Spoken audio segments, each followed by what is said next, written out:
அன்பின் உறவுகளுக்கு இனிய வணக்கங்களோடு நான் உங்கள் அன்பின் சியான் என்று 2020 உலகக்கிண்ணம் ஆரம்பிக்க இன்னும் சில நாட்களே இருக்கும் இந்த நிலையில் பயிற்சி போட்டிகள் நடைபெற்றுக் கொண்டிருக்கின்ற வார்ம் அப் பயிற்சி போட்டிகள் என்பது 2020 உலகக்கிண்ணங்கள் அல்லது உலகக்கிண்ண போட்டிகள் வருகின்ற போது எல்லா அணிகளும் தங்களுடைய விளையாடுகின்ற மைதானங்களில் ஒரு பயிற்சியில் ஈடுபடும். அந்த வகையில் பயிற்சி போட்டிகள் ஆரம்பிக்கப்பட்டு 2 நாட்கள் ஆகிவிட்டன. ஆனால் மிக முக்கியமான பெரிய அணிகள் மோதிக்கொண்ட ஒரு பயிற்சி போட்டியாக இன்றைய நாளில் 3 போட்டிகள் நடைபெற்றிருந்தன. அதில் ஒரு போட்டி மழையின் காரணமாக இலங்கையில் நடைபெறாமல் அப்படியே கைவிடப்பட்டது. பாகிஸ்தான் மற்றும் அயர்லாந்து அணிகளுக்கு இடையிலான போட்டி. ஆனால் அந்த போட்டி நடைபெறவில்லை. மழையின் குறுக்கின் காரணமாக இலங்கையில் இப்பொழுது காலநிலை மிக மோசமாக இருக்கிறது காரணமாக சில வேளை 2020 போட்டிகள் நடைபெற இருக்கின்ற இலங்கையில் பாகிஸ்தான் விளையாடுகின்ற அனைத்து போட்டிகளில் மழை குறுக்கிடுவதற்கான வாய்ப்பு இப்பொழுது இருக்கிறது. இலங்கையில் சீரற்ற காலநிலை அங்கு மோசமாக இருந்து கொண்டிருப்பதன் காரணமாக பாகிஸ்தானுக்கு ஒரு பெரிய அதிர்ச்சிகரமான விஷயம் காத்திருக்கிறது என்பது இங்கே சுட்டிக்காட்டக்கூடிய விஷயம். காரணம் பாகிஸ்தான் தான் அனைத்து லீக் போட்டிகளும் பாகிஸ்தானுக்கு இலங்கையில் இருக்கிறது. ஏற்கனவே இலங்கையினுடைய தொடரொன்றை பாகிஸ்தான் வெற்றி பெற்றிருந்தது. 2020 தொடரொன்றை இலங்கையில் வைத்து அவர்கள் அந்த பயிற்சி ஆட்டங்களில் ஒரு நாள் போட்டி தொடரெல்லாம் மிக சிறப்பாக கைப்பற்றி கொண்டு நாடு திரும்பி ஆஸ்திரேலியாவையும் ஒயிட் ஹவுஸ் முறையில் வெற்றி பெற்றதன் பின்னதாக இலங்கைக்கு மீண்டும் வந்து இப்பொழுது இலங்கையில் இருக்கும் இந்த காலநிலை மிக மோசமாக இருந்து கொண்டிருப்பதால் பாகிஸ்தானுக்கு வருகின்ற 2020 போட்டிகளில் இந்தியாவுடைய போட்டியை நாங்கள் புறக்கணிக்கிறோம் அப்படின்னு சொல்லி ஏற்கனவே அறிவிச்சிருக்கிறாங்க. ஐசிசிக்கு இதுவரைக்கும் அவங்க உத்தியோகபூர்வமாக அறிவிக்காவிட்டாலும் அவங்களோட எக்ஸ் தளத்தில் அறிவித்ததன் பின்னதாக மறைமுகமாக இவர்கள் இந்த போட்டியிலிருந்து புறக்கணிப்பதாக அறிவித்திருந்தாலும் இதுவரை ஐசிசிக்கு ஒப்புதல் கொடுக்கவில்லை. அவர்கள் ஐசிசிக்கு நாங்கள் உத்தியோகபூர்வமாக விலகுகிறோம் அப்படிங்கிற மாதிரி எந்த விஷயத்தையும் சொல்லலை. ஆனால் இந்த போட்டி நடைபெறுவதற்கு வாய்ப்புகள் இருக்கின்றன.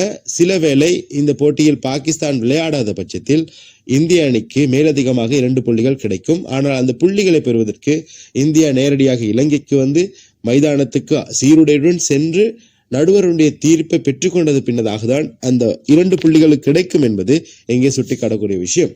ஆனால் இதில் மிக முக்கியமானது, ஒருவேளை பாகிஸ்தான் ஆடக்கூடிய ஏ குலத்தில் தான் பாகிஸ்தான் இருக்கிறது. இதில் இந்தியா, நமீபியா, நெதர்லாந்து, பாகிஸ்தான், அமெரிக்க அணிகளோடு இருக்கிறது. இந்தியாவினுடைய போட்டியை தவிர்த்து மேலதிகமாக 3 போட்டிகள் அவர்களுக்கு கிடைக்கும். அந்த போட்டிகளில் அவர்கள் நிச்சயமாக வெற்றி பெற்றாக வேண்டும். சில வேளை காலநிலை மிக மோசமாக இலங்கையில் நிலவும் பட்சத்தில் அணிகளுக்கு புள்ளிகள் பிரித்து கொடுக்கப்படும். இதில் ஒருவேளை பாகிஸ்தான் விளையாடக்கூடிய அனைத்து போட்டிகளிலும் காலநிலை சீரற்ற காரணங்களில் புள்ளிகள் கிடைக்காத பட்சத்தில் பாகிஸ்தானுடைய அடுத்த சுற்றுக்கான வாய்ப்பு தகர்த்தப்படுவதற்கான வாய்ப்பு இருக்கிறது என்பது இங்கு சுட்டிக்காட்டக்கூடிய விஷயம். குறிப்பாக USA அணி கடந்த உலக கிண்ணத்தில் பாகிஸ்தானை வீழ்த்தி இருக்கிறது. இது நம்ம அறிந்த விடயம். இந்த போட்டிகள் பார்க்கக்கூடியதாக இருந்தது. அதுவும் USA ஒரு பாகிஸ்தான் போன்ற ஒரு பலமான அணியை வீழ்த்தி இருப்பது அப்போது பேசும் பொருளாக இருந்தது. ஆனால் இப்போது பாகிஸ்தான் இலங்கையில் வைத்துதான் இந்த லீக் போட்டிகள் விளையாட இருக்கின்றன. பாகிஸ்தானுக்கு USAக்கும் ஒரு கடுமையான போட்டி நிலவும். ஏ குலாத்திலிருந்து தெரிவு செய்யப்படுவதற்கான வாய்ப்பு இப்பொழுது USAக்கும் அடுத்தபடியாக பாகிஸ்தானுக்கு இருக்குது என்று தான் சொல்ல வேண்டும். மழையில் சில வேளை இந்த போட்டிகள் கழுவும் பட்சத்தில் USA பல நமீபியாவுடன் ஒரு வெற்றியோ அல்லது நெதர்லாந்தோட ஒரு வெற்றியோ பெற்றுக்கொண்டால் இந்தியாவுடன் சேர்ந்து ஏ குலாத்திலிருந்து செல்வதற்கான வாய்ப்பு இருக்கிறது. உண்மையிலே இந்த போட்டிகள் நடைபெற காத்திருக்கும் இந்த வேளையில் இந்தியா மற்றும் தென்னாப்பிரிக்கா அணிகள் மோதிக்கொண்ட அந்த போட்டியில் தென்னாப்பிரிக்காவை மிக சிறப்பாக முறையில் இந்திய அணி நேற்றைய தினம் கையாண்டிருந்தது. கடந்த நியூசிலாந்து அணிக்கு எதிரான தொடரில் 5 போட்டிகளை கொண்ட T20 தொடரை மிக சிறப்பாக கைப்பற்றதன் பின்னதாக இந்திய அணி இம்முறையும் இந்த பயிற்சி போட்டியிலும் மிக சிறப்பாக தன்னுடைய ஆதிக்கத்தை செலுத்தியிருக்கிறது. அசுரபலமான ஒரு விஷயத்தை நேற்றைய நாளிலும் கூட இந்தியா நிகழ்த்தி இருக்கிறது என்பது இங்கே சுட்டிக்காட்டக்கூடிய விஷயம். இந்தியாவினுடைய ஓட்ட எண்ணிக்கை ரன் மெஷின் போல 240 ஓட்டங்களை கடந்திருந்தது நேற்றைய பயிற்சி போட்டி. ஏற்கனவே தென்னாப்பிரிக்க அணி 2024ஆம் ஆண்டு இறுதி ஆட்டத்தில் நாம் பார்க்கக்கூடியதாக இருந்து இறுதி ஆட்டத்தில் தென்னாப்பிரிக்காவிடம் இருந்த ஒரு போட்டியை அப்படியே எடுத்து சென்றது நம்முடைய இந்திய அணி. இந்த முறையும் 2 அணிகள் அதே 2 அணிகள் மோதிக்கொண்டன. ஆனால் தென்னாப்பிரிக்கா ஒரு பலமான அணி. ஆனால் இந்தியாவை 30 ஓட்டங்களால் தென்னாப்பிரிக்கா வெற்றி பெற்றிருந்தது இந்திய அணி. இந்திய அணிக்கு மீள் வருகையாக திலக் வர்மா நேற்றைய நாளில் வந்திருந்தார். திலக் வர்மா நேற்றைய நாள் மிக சிறப்பான அதிரடியை நேற்றைய நாள் நிகழ்த்தியிருந்தார். திலக் வர்மா இந்திய அணிக்காக. இஷான் கிஷன் வழமை போல நியூசிலாந்து தொடரிலிருந்து மிக சிறப்பான ஃபோமுக்கு பின்னதாக அவர் நேற்றைய நாளில் மிக சிறப்பாக 20 பந்துகளில் 53 ஓட்டங்கள் எடுத்துக்கொண்டார். 2-4 ஓட்டம், 7-6 ஓட்டம். ஸ்ட்ரைக் ரேட் அவருடைய பார்க்கும்போது நேற்றைய நாள் ஆரம்ப துடுப்பாட்ட வீரர் அபிஷேக் சர்மாவுடன் நேற்றைய நாள் ஆரம்பத்தின் துடுப்பாட்ட வீரராக களம் வந்தவர் இஷான் கிஷன். 7 சிக்ஸர்கள் அடங்கலாக 255 ஸ்ட்ரைக் ரேட்டுடன் நேற்றைய நாளில் ஆடினார். அபிஷேக் சர்மா வளமை போல மிக வேகமாக துடுப்படுத்தான அபிஷேக் சர்மா பந்துகளை அதிகமாக நேற்றைய நாள் எடுத்துக்கொண்டார் போல் தெரிகிறது. 18 பந்துகளில் 24 ஓட்டங்கள், 3-4 ஓட்டம், 1-6 ஓட்டங்களாக ஆட்டமிழந்ததன் பின்னர் ரைட்டர் மூலமாக ஆட்டமிழந்ததன் காரணமாக அவர்கள் அடுத்ததாக திலக் வர்மாவினுடைய இடத்திற்காக தான் இஷான் கிஷன் நியூசிலாந்து அணிக்காக வருகை வந்தார். அது 3 போட்டிகளுக்காக தொடர்ச்சியாக அவருடைய ஃபோம் வந்ததற்கு பின்னதாக 5 போட்டிகளுக்கும் இஷான் கிஷனுக்கு வாய்ப்பு வழங்கப்பட்டது.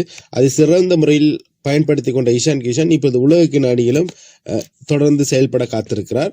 இதில் கேள்விக்குறியானவர் சஞ்சு சாம்சன். 2024 ஆண்டு உலகக்கிண போட்டிகளில் விளையாடி வந்தார். ஆனால் சஞ்சு சாம்சனுடைய இந்த இடம் இஷான் கிஷனுக்கு கொடுக்கப்பட்டிருக்கிறது. இதனுடைய சமிஞ்சையாக 5வது இறுதியுமான நியூசிலாந்து தொடரின் போது 2020 போட்டியின் போது அவருடைய விக்கெட் காப்பிங்கினுடைய குளோஸுகள் எல்லாம் கொடுத்து இஷான் கிஷனும் கையெழுத்திருந்தார்கள். அப்போது தெரிந்துவிட்டது சஞ்சு சாம்சனுக்கு இந்த முறை வாய்ப்பு கிடைக்காது போல் தெரிகிறது. சூரியகுமார் யாதவ் கடந்த சில நாட்களாக ஃபோமில் இல்லாத சூரியகுமார் யாதவ் மீண்டும் நியூசிலாந்திற்கு அணிக்கு எதிரான 5 போட்டிகளை T20 தொடரில் மிக சிறப்பான ஃபோமுக்கு பின்னதாக நேற்றைய நாளிலும் மிக சிறப்பாக செய்திருந்தார். அவர் 30 ஓட்டங்களை நேற்றைய நாள் பதிவு செய்திருந்தார். 16 பந்துகளில் அவரும் ஆட்டமிழந்திருந்தார். ஆனால் திலக் வர்மா 45 ஓட்டங்களை மேல் வருகையை பெற்றுக் கொண்டார். அவருடைய இடத்தை தக்க வைத்துக் கொண்டார். 19 பந்துகளில் 3-4 ஓட்டம், 6 ஓட்டங்களாக மிக சிறப்பாக துடுப்படுத்த ஆடினார். அக்சர் பட்டேல் 35 ஓட்டங்கள் எடுத்துக்கொண்டார். 23 பந்துகளில் 2-4 ஓட்டம், 2-6 ஓட்டங்களாக. ரிக்கு சிங் வளமை போல 16 ஓட்டங்கள் எடுத்துக்கொண்டார். 13 பந்துகளில் 1-4 ஓட்டம், 1-6 ஓட்டங்களாக.